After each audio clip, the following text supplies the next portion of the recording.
คิดฮอดน้องอ่อนจนว่านอนบ่หลับคิดฮอดหลายปวดขมับอยากโท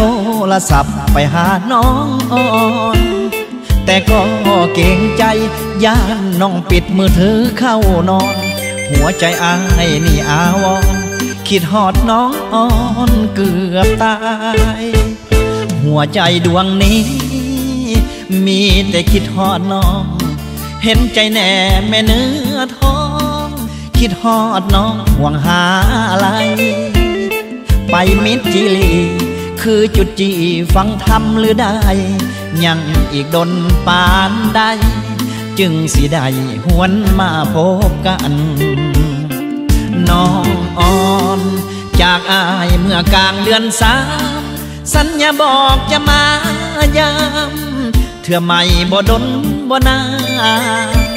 อายยังคล่องใจว่าปันใดสิหวนมาบ้านคิดฮอดน้องอ่อนตาหวานมันทรมานผู้บ่าวของคอยคิดฮอดน้องอ่อน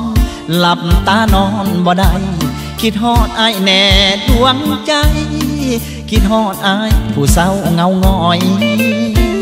น้องไปเมื่อนางอา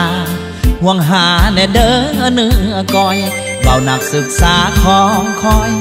สิปะไอ้จอยหรือป่วยทั้งยืน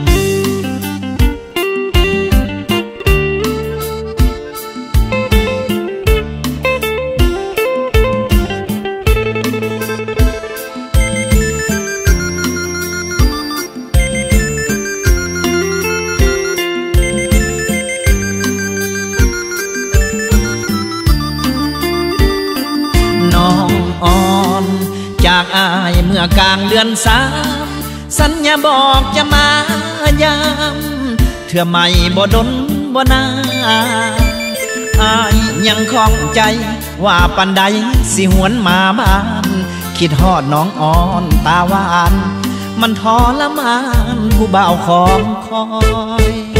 คิดฮอดน้องอ่อนหลับตานอนบ่ได้คิดฮอดอ้ายแน่ดวงใจคิดฮอดอ้ายผู้เศร้าเงาง้อยน้องไปเมื่อนางอา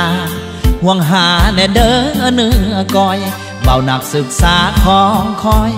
สิปะไอ้จอยหรือป่วยทั้งยืน